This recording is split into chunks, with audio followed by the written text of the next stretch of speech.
Wonderful. And we'd love to introduce everybody else right now, but we're going to start because we have a 10 o'clock start and an 11 o'clock end, and we'll be able to connect with you more closely in some breakout sessions.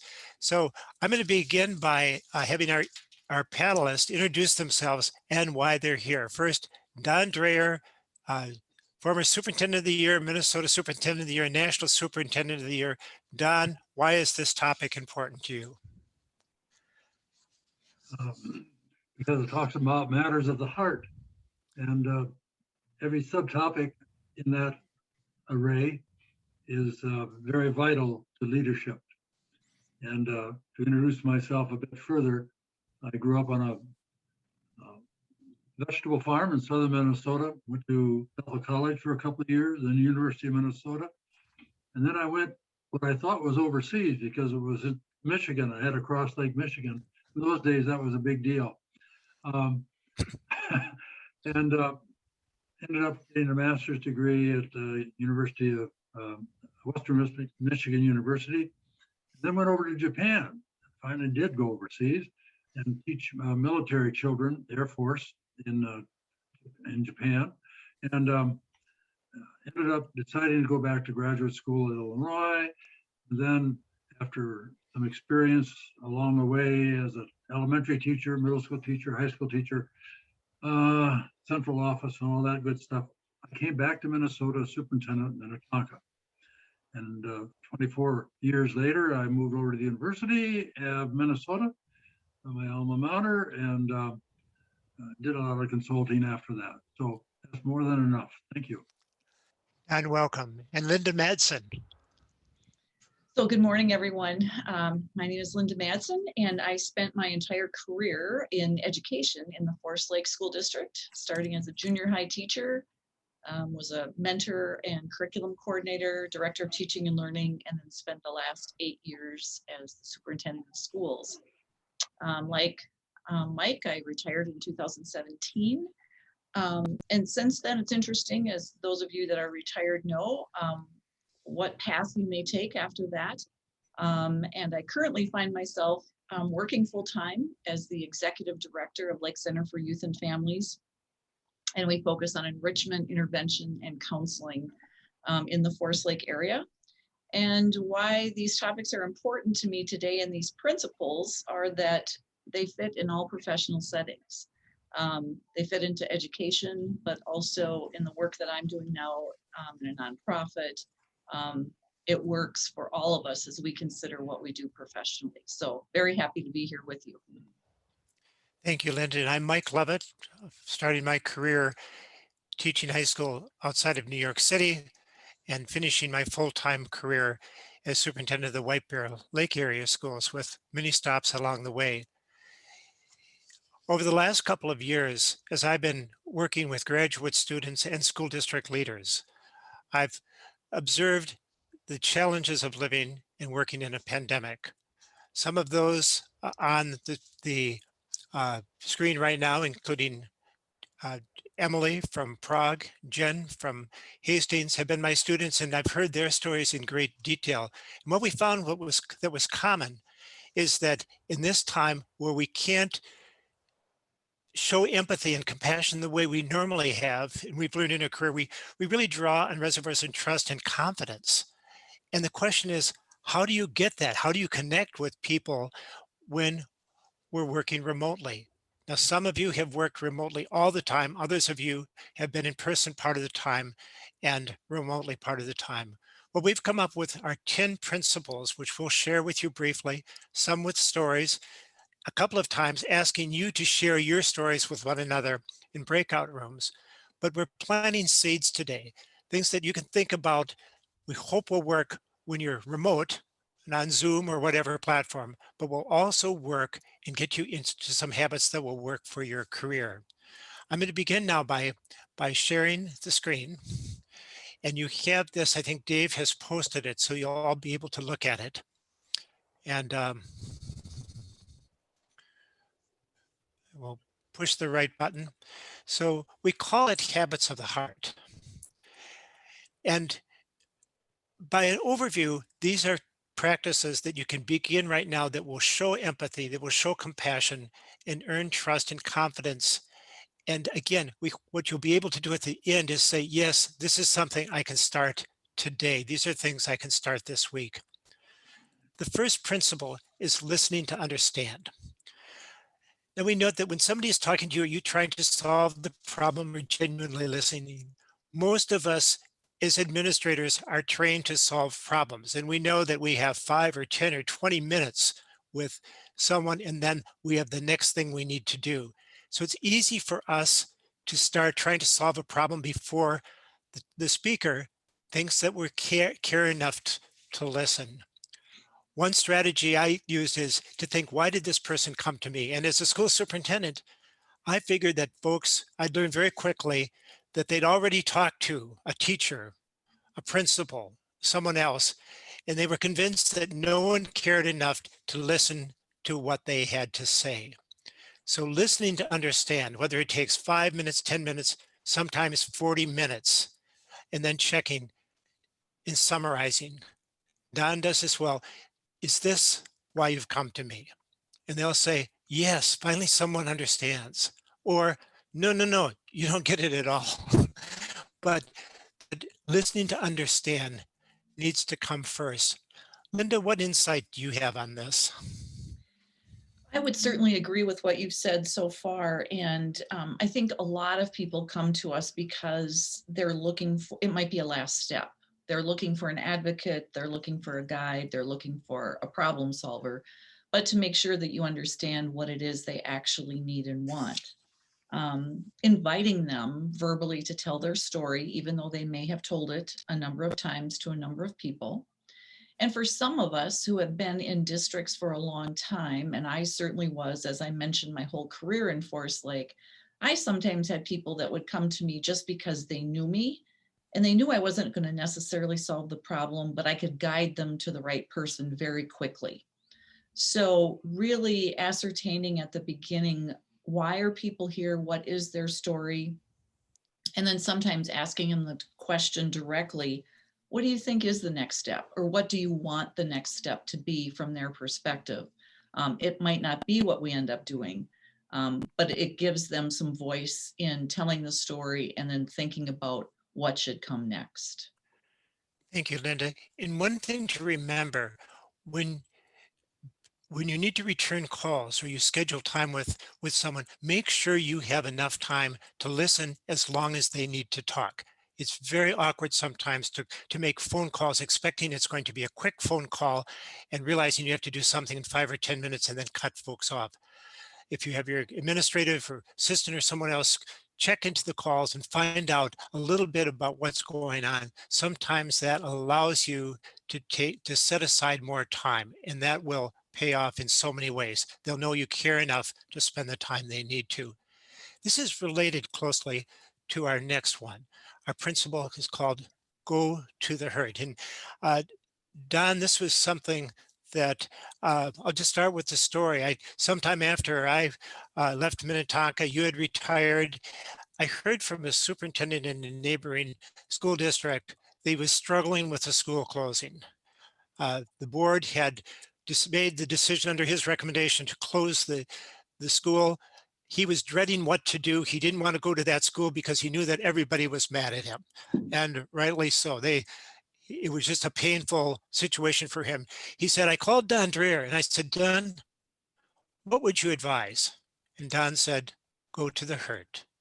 And he said, that transformed not only my relationship with that school, but how I looked at the superintendency in my role. Don, tell us about Principle 2, go to the hurt.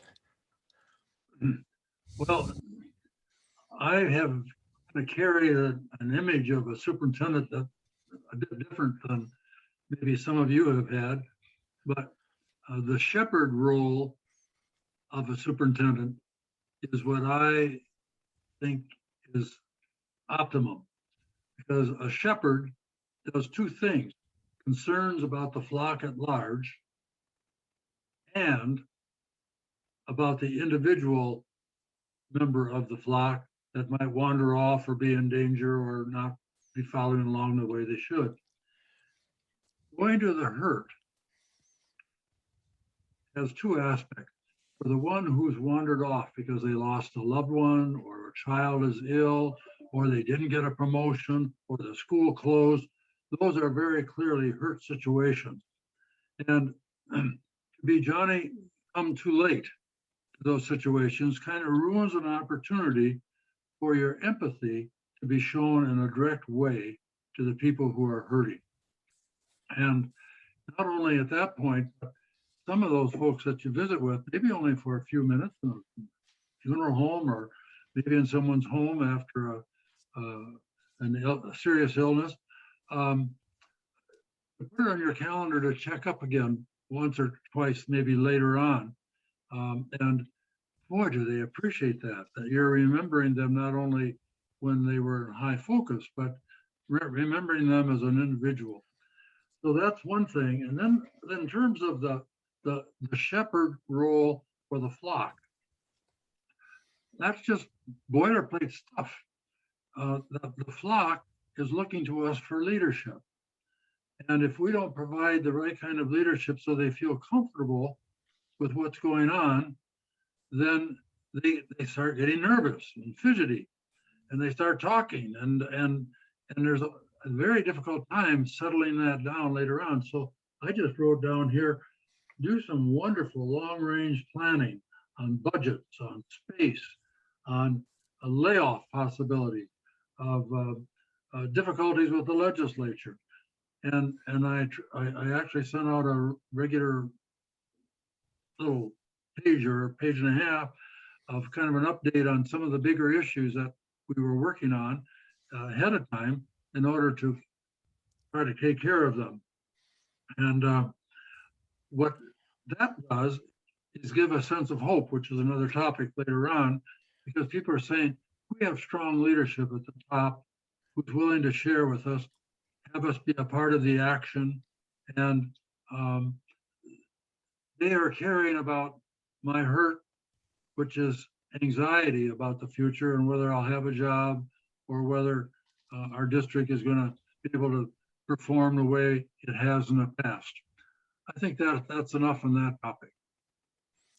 Thank you, Don. And one of the things I remember from working with you for 7 years as assistant superintendent is that whenever there was a hurt, there was a funeral, a staff member, you'd create a eulogy.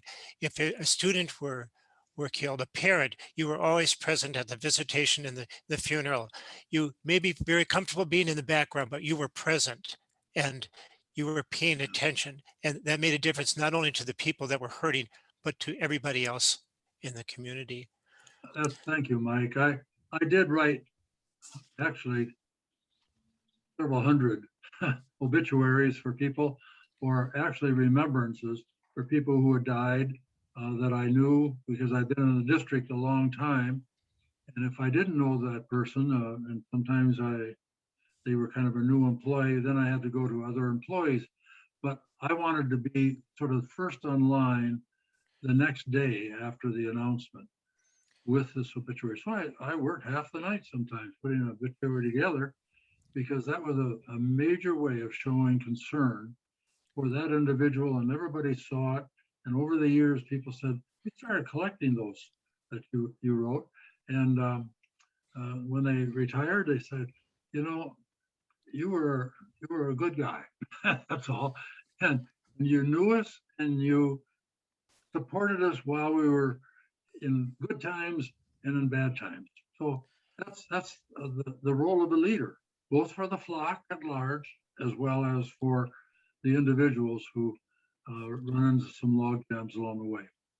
Thank you, Don. And I've learned a lot of bad habits over my years, but one of the good habits I learned that was when Don retired, there wasn't anybody else to do what he was doing. And that was something I have practiced for the next 30 years. Linda, our third principle is be present. What does that mean?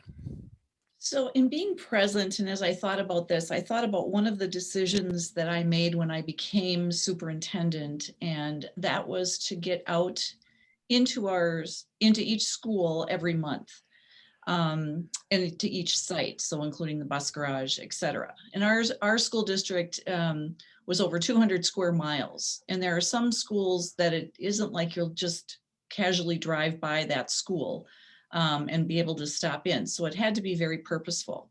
So I went to 13 different meetings per month at sites in our district. And I did that for 8 years.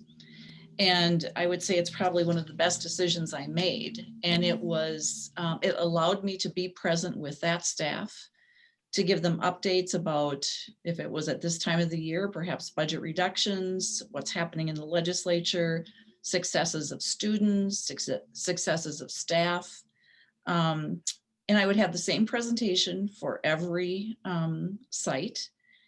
Always a time for questions at the end as part of the formal group. And then also I stayed until the end, meaning people want to talk to you privately afterwards, or their question really doesn't pertain to everyone, so they're willing to stay, and would always stay and talk until the very end. And those were an opportunity to kind of open people's eyes to the other places and things that were going on in the district. But it also helped, I think, individuals, and as Don talked about, the entire school as I was there in the entire district. One of the things that it did also afford me that was clearly unplanned, but I think made a difference for them and for me was, some of you may know that I had breast cancer and was diagnosed in December of 2011. So those monthly meetings in January of 2012, I told 13 times at those sites of my diagnosis and what that was going to look like. And for the next 11 months, every month I would go and give staff an update. That's what I would start with. Here's the update on my health. And some of you who saw me then know that I didn't wear a scarf or didn't wear a wig, and would give an update. This is chemo number 14, having surgery next week. This is radiation, etc. And I think it made more of a difference than I realized. Yesterday, Don and Mike and Dave from MASA, we did a little practice session and we're going through things. And later on in the day, I was actually at a store in Forest Lake and someone came up to me whom I did not know and told me she had just been diagnosed with breast cancer and what were my recommendations. So it does make a difference. So to be present and to be there. And I think also people's reactions then when they see you at the post office, at the grocery store, etc., are they like, oh, that's the superintendent and they don't want to come and talk to you, or do they? And do they want to engage and ask you things and be part of the community of the school district, but also the community at large? So I think being present, and you figure out how you're going to do that. But in a district such as ours, I had to be very planful to go to those buildings every month. And as I said, I think it was one of the best decisions I made. So Mike, how about you? How were you present? Well, Linda, you've given the important message. I'll just add two things. First of all, when you're at or present at activities in schools, in the community, how would people describe you who see you? Preoccupied or present? Approachable, warm, or cool? How are they going to describe you, and how do you want them to describe you? The second observation I'd make is that I learned which of my leaders, principals particularly, needed me present. Now, present could be a phone call, but better off in person, because if something would happen the day before where they felt criticized, something from a board or a union, or a bad thing happened in their school for which they felt responsible, I pretty much knew which administrators would appreciate greatly if I showed up personally. That is, I wasn't going to respond by email, or I'll just say, this looks like a challenging situation. I'll be in the morning. I tried to keep my schedule free before 9 o'clock so I could connect with principals and other leaders in person, or right now you'd be doing it in a telephone conversation or a Zoom conversation. But they knew that I had some empathy for the situation that they were in. And for that moment, their issue was the most important thing I was dealing with. It wasn't, I knew for some people that would create anxiety for them until we had talked it through. I wanted to leave them with confidence and reassurance. But Linda, that comes into our principle 4, which is a particularly difficult one right now, and that is loneliness. Can you kick this off and tell folks how we're going to approach this? Yes, absolutely. So loneliness certainly can be a topic at any time, but as Mike mentioned, the past 13, 14 months, we've all experienced loneliness in ways that we would have imagined had we known that we were going to be in this pandemic for this long, and in ways that are surprising to us. And there sometimes are maybe things that we thought we'd be really lonely and we aren't. So there is just this myriad of emotions that have come, and our understanding of loneliness for ourselves, our staff, our students, our families. There's many ways from which to look at this. So what we are going to do to explore this principle is that we're going to go into breakout rooms. Dave's going to put us in breakout rooms. I'm going to tell you, first of all, that you're only going to have 4 minutes. So you're going to have to move kind of quickly through this, and to talk about loneliness and how it has impacted you. And I would also invite you to share, but also to follow principle number 1 and listen to understand from those that are in your breakout rooms. So with that, Dave, I'll ask you to put us in our breakout rooms. Linda, any observations from your group? Yes, I mean, I think it was interesting in that, people talked about their own personal loneliness, the loneliness of not being able to, eat lunch with kids, be with kids, sometimes the difficulty of recognizing people because you haven't seen them for a while, but also everyone's wearing a mask. So that piece, for some people, they themselves, because of their work situation prior, it was more of a remote position. If you're working with many school districts or working in a company that you've worked remotely for many years. So personally, it wasn't, but you could see that in others, that it was troublesome, wanting to get back to the way it was with more interaction. Great conversation. Wonderful. And Don, it looked like you had something to share as well.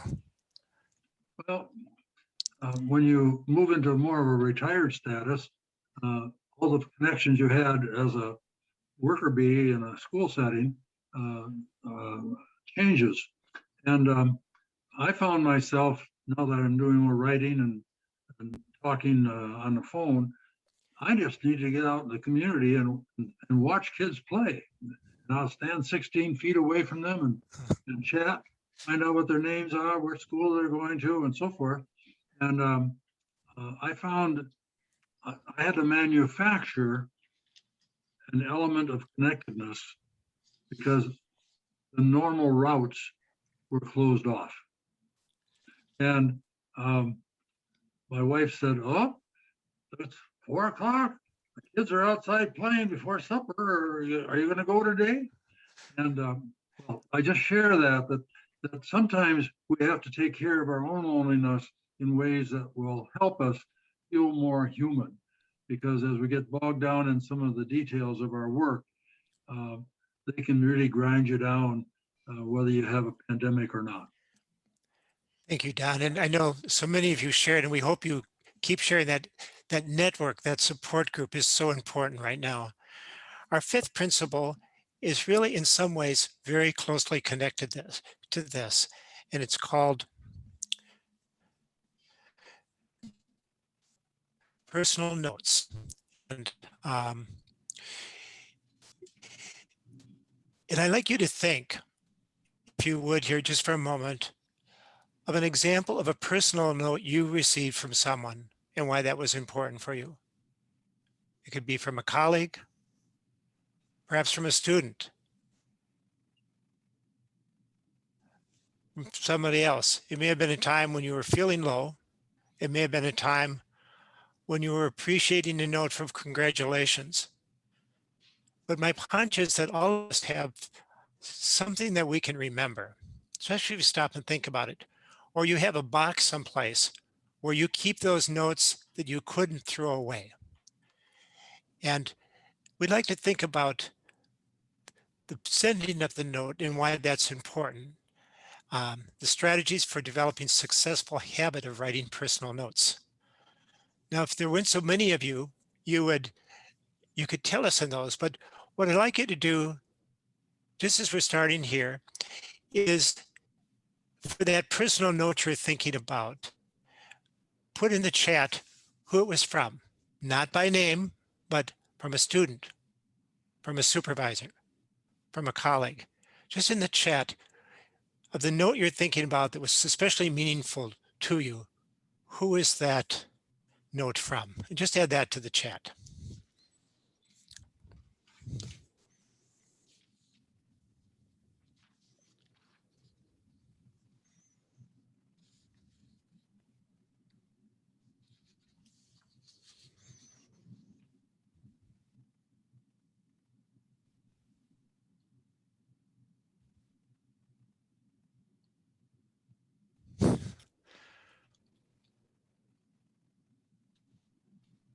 Wow. Just look at that, what you've written in just that string of things. Wow, powerful. I'm going to turn it around now and have you think about the giver. You, in your roles, are in an amazing position to be able to write notes. Don Draayer tells the story of starting his initiative, doing this when he met with a retired teacher who looked at her personnel file and there wasn't a note in her 25 years, a quarter century of work. There was no note of affirmation except one that he had written some years before. And he thought, I want to make sure that everyone has affirmation. What I learned really working with Don Draayer, with Don McGuire, with other leaders, is that the first thing about writing notes is that you make a commitment to do so. Make it a priority. Secondly, get some help in developing a system. As superintendent, I worked with my administrative assistant who would work hard to make sure that our administrative team would let me know and let her know when something was happening that might be appropriate, a death, an illness, a baby, an honor.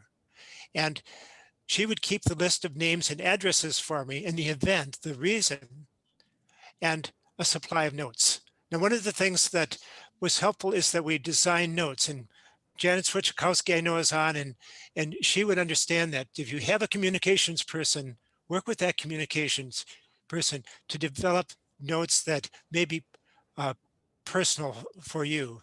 And the screen I have, this one that Marissa Vetti, our communications director, read. We had one for new babies, another one pausing to give thanks, another for birthdays.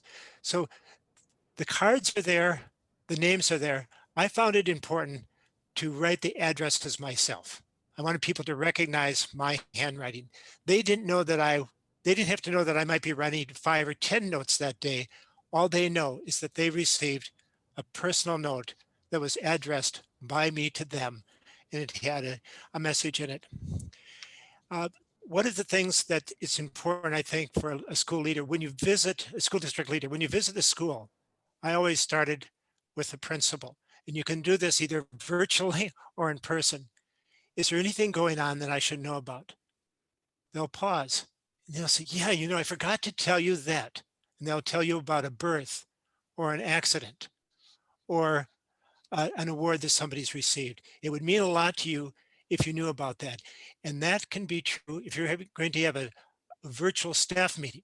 Talk with the principal first. If you're visiting a school remotely or in person, what are some things that would be really helpful for you to know? The other thing that's an important strategy, I think, is to include a personal note on any official correspondence. Letters of congratulations to staff members or to students. Letters of acknowledgement to someone who's donated or made a contribution and has been recognized by the school board.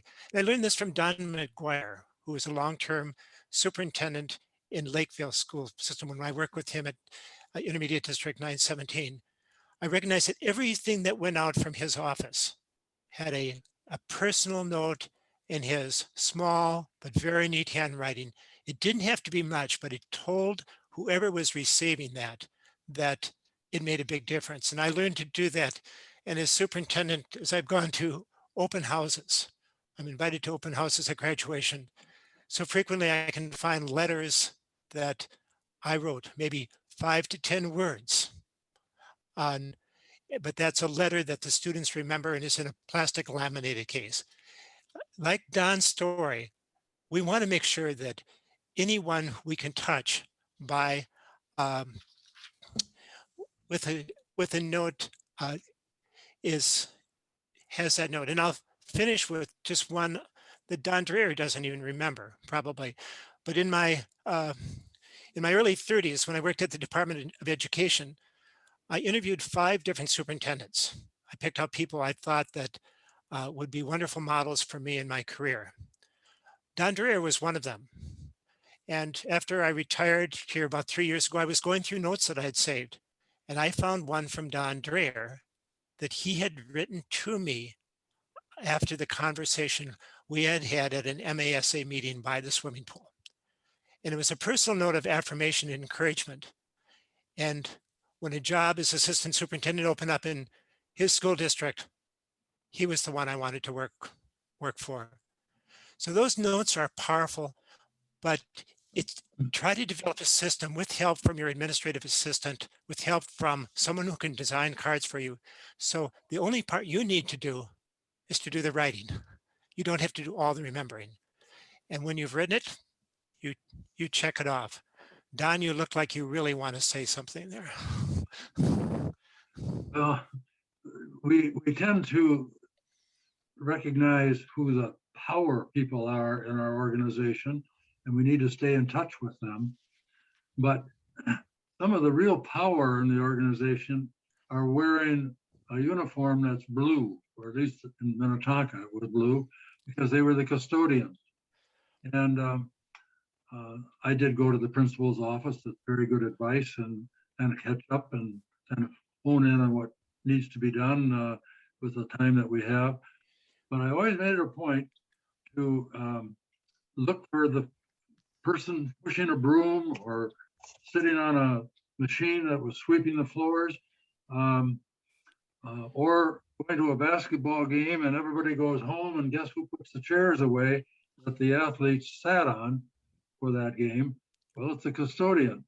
And I always hung around long enough so I could at least say hello to that person. And sometimes I even put a chair or two on the cart. When I was superintendent of the year, there were all kinds of reporters that were around and interviewing people. And by golly, one of them talked to that custodian, and he said, "Oh, he's a great guy. You know, he helps me put chairs on my cart after a ball game." Those small attentions, whether it's by note or by personal touch, make a huge difference in the lives of people. And I just would remind all of us to not just look at the number of degrees that are behind a person's name, but the job they're doing and the contribution they're making, and to highlight that in a way as time will allow. And sometimes it's just learning their name and saying, "Hi, Joe," or "John," or "Mary," whatever. The cafeteria staff the same way. Thank you, Don. And please note what Don Lifto has written in the chat. Really an important message. Linda, Principle 6, give people time. Yes. So, you know, we have joked before as we were talking about this session that we could do a whole hour on notes. And yeah, I think we're all passionate about that. I am just going to add one thing to the previous slide. And we talked about systems. You have to have systems in place in order to do that. And Mike gave some great examples of, you know, how you organize, et cetera. One of the things that I found my first year as superintendent was that going to all of the retirements And I would forget the card. I wouldn't write the card. Have I given a card? You know, all of those pieces. And it was very haphazard. And I thought I need a better system. So the system I created for myself was I didn't give cards at the end of the year. I didn't give anyone a card. I sent the cards, and this is for all employees. So bus drivers, food service, teachers, principals, etc. I wrote a card and I sent it so that I was trying to get it delivered the first day of school. And that was a card that they remembered. I had more time to write it, to reminisce. I knew most of those people. And it's something I still do, even though I'm retired. I just got the retirement list from Forest Lake to be able to do that and to send that off in September. So Thanks, to move Linda. on. What I learned that one from you. That's a great one. That is really great, yeah. Well, and it is those little things that we do have to systematize, which leads me into the next slide and the next principle of give people time.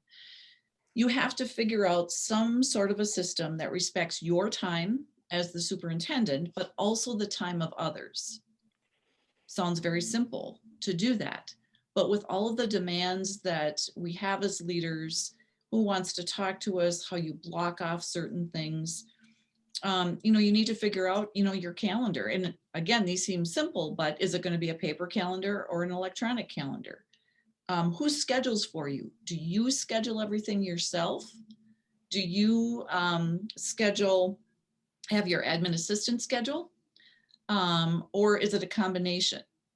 But you figure out what works for you so that you're on time, you have enough time at those places, and you don't say yes and give people false hope that you're going to attend a meeting and then you don't show up because you've double booked. And of course, we all know that that happens. But you have to figure out how you minimize that as much as you can. So for me, you know, personally, it is still a paper calendar, and I take a lot of grief for that, and I don't care. It works for me. And when I was superintendent, I did schedule all of my own meetings. And again, that worked for me, but you figure out what it is so that, again, I think those two principles that or ideas that we talked about, respecting your own time and what you need in between meetings, etc., making sure that you can make them all so you're not disappointed in yourself at the end of the day. And then also being respectful of people, because if you say, yes, it's in my calendar, and yes, I will be there, that the majority of time that you will be there because you've scheduled it as such, and you can make that happen. So with that, we're going to move on to the next one, and Mike is going to talk and lead us through principle number 7, humility. And what Mike is really going to do is simply introduce this topic, and Mia is going to put us in breakout rooms. And what we'd like you to do in that breakout room is just, again, listen and tell, who do you view as a humble person? What you admire about that person? Then we have some strategies here, but this is so powerful. About 2 weeks ago, I was meeting in person with a local superintendent and his high school principal, who is a new intern. And I asked him, what is your intern is beginning in this superintendent route? What is especially important to remember? And the superintendent of about 6 years said, humility. And he went on to describe what he had learned about humility and his caution when he saw colleagues who seemed to come on as new superintendents and feel like they needed to have all the answers. Mia, can you put us for 4 minutes in breakout rooms? Who do you view as a humble person, and what do you most admire about that person?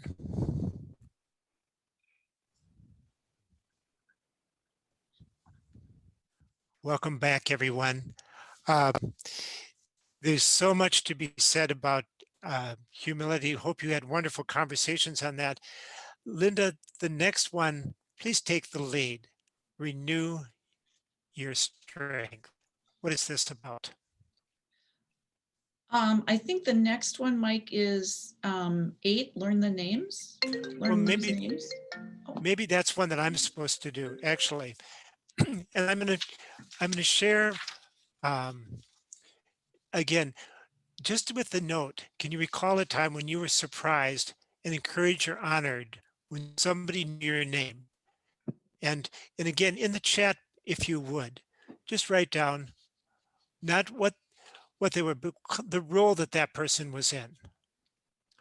Who was it that knew your name that surprised you? And I'm thinking about this in a positive way, not, hey, you're the superintendent, I know you, but some place where you felt an affirmation. And for me, I know it was when I started as superintendent, see, at White Bear Lake, I had a call from John B. Davis, who I had admired when he was superintendent of Minneapolis, and I admired when he was president of McAllister. I didn't even know he knew me. And he told me he'd been following my career all along, and he was so happy I was there for very specific reasons. I just held up the phone and I thought, wow, I want to be like that. So if you could, just in the chat, of a time that you were surprised and encouraged or honored when somebody knew your name.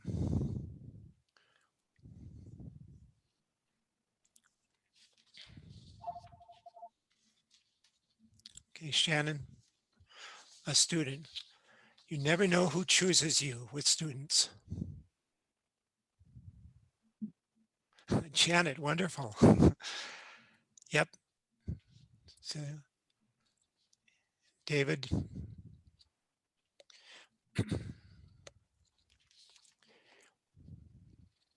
A lot of times, you've learned secondhand. You realize that people are talking about you in a positive way, and it's encouraging. I'm going to make this very short because my hunch is all of you have strategies, but it helps, as we talked about with notes. A couple of things that I thought of for staff. If you can participate in staff orientations, virtual or personal, meet them when they are most eager to make connections. Does that make sense? Try to get people when they're coming into the system, and you can do that virtually or in person. In advance of any virtual or in-person visit to a school, try to get a list of who's there, where they are, what their pictures are. So you practice in advance who you're going to be meeting. It's so much easier. And then during the year, when you've done those things, I always tried to personally get not only to every school, but to every classroom. And it wasn't possible every year because I had 15 sites and over 1,000 employees, but I tried to figure out how I could arrange my schedule so I could connect with everyone every year. For students, study programs for sporting events, plays, competitions, so you can learn name, and after, when everybody is mixing, you can acknowledge the students by name. I liked, along with Don's point of go to the hurt, when I was in schools and a student was out of class for whatever reason, I'd try to meet them and get to know their name. And I'd say, I don't need to know why you're here, but do you have a strategy for making things go better? And they'd say, yeah, I think so. I said, well, the next time you see me, would you come up and let me know how it's going?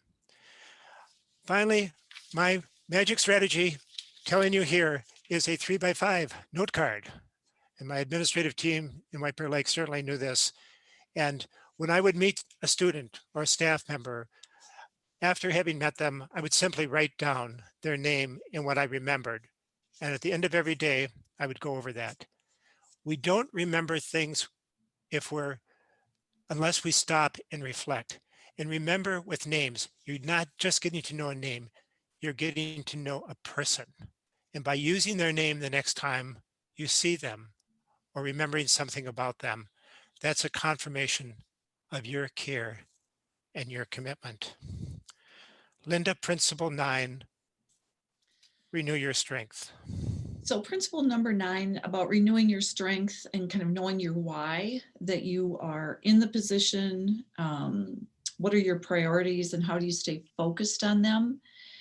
And in my example, when I was superintendent, I spoke with the school board very early on about what was their thinking, what was the reason that they saw me in the position, What was I bringing to it? How could I make the school district stronger? And we had a create and support a school district where staff, students, and parents thrive. That's what we wanted. And how is it that we were going to do that? And it was to improve internal and external communication. It was to be a community leader for me, not just a school leader. Raise the profile of the school district in the community, and pass a much needed bond. Now, those things were all interconnected, but that's what it was. And I had that on my wall in my office, so I saw it every day. And that was the thing of, you know, when the days are tough and you're having to make difficult decisions or difficult things happen and you need to deal with them, to keep looking at that and thinking about, why is it I'm here? Why did they select me? Why am I in this position? And thinking about those things. And then what is a priority? How does it fit into one of those things that will help with our ultimate goals in the district? And I will say that as I have moved into this position as an executive director of a nonprofit, I do the same thing. And I had to do that. And as I look across the room at the opposite wall, I have it posted there of who we're serving, why we're doing this, and how we're going about it. And so to just be able to do that, to think about that and to keep it in front of you.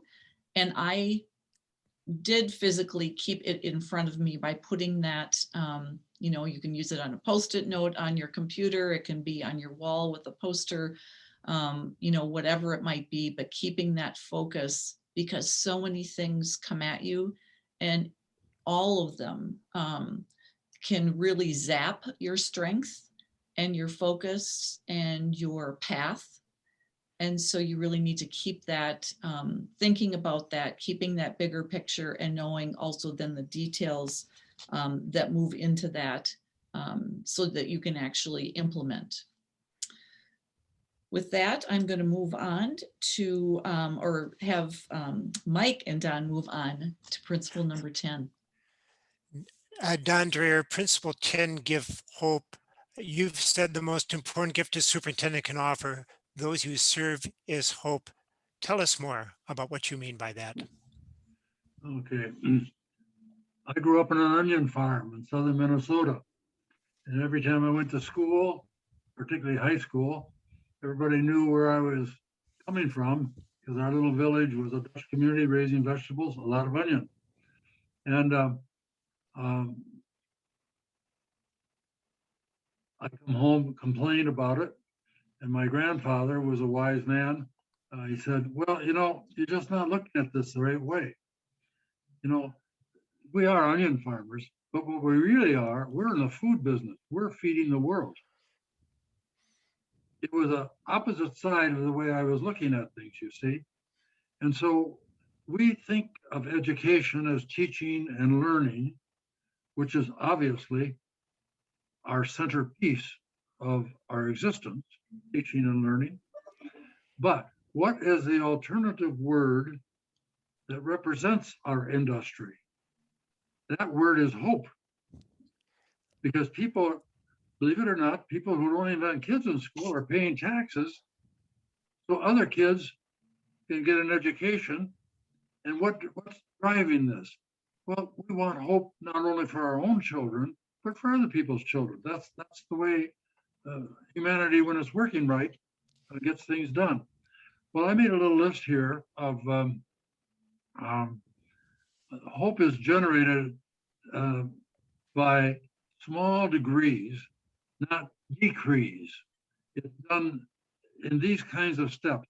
First of all, build a strong team who think like you and are committed like you to this business of hope in people's lives. And make sure that when you set forth your goals for your organization, keep them realistic enough so that some of them can be achieved. And hopefully most of them, because attainability is an awfully important part of hope. And the third one I have down here is include people in decision-making roles and a lot of people from the community as well as the schools, so that there's an intermixture of the very constituency that we all serve. And so they get a sense of, I'm helping this organization, hoping for good things for all of our students. Give honest updates on progress, because people will manufacture what they think is going on if they're not hearing what is really going on in the organization. And so that degree of honesty helps to build hope. And then because your profile as a superintendent or a central office leader or a principal is so representative, not only of you and your thought, but of the quality of organization that we have. Make yourself, and that was spoken to earlier here, be present and highly visible. And Don, we're the out of bell time, I'll has bet. Yep. the bell has rung, but the wisdom will go on. And I want to acknowledge David Law, who's here, because David, at a meeting that I invited Don to a couple years ago, went over to Don Draayer and you said, Don, I want you to meet Dr. Draayer. I want you to meet my principals, because your message about giving hope is one that I've been telling about and crediting Don Draayer, and I want them to meet the person. So David, thank you for that. And Mia, we've used a perfectly good hour here. We think that this will be available to folks somewhere on the MASA website. We'll stick around. Linda, Don, thank you. For all of you who could stay the whole hour, it's great to have you here. You can watch us over and over again as many times as you want. Please like us on Facebook, and we look forward to visiting with you in person. Our contact information is on the slides. Thank you.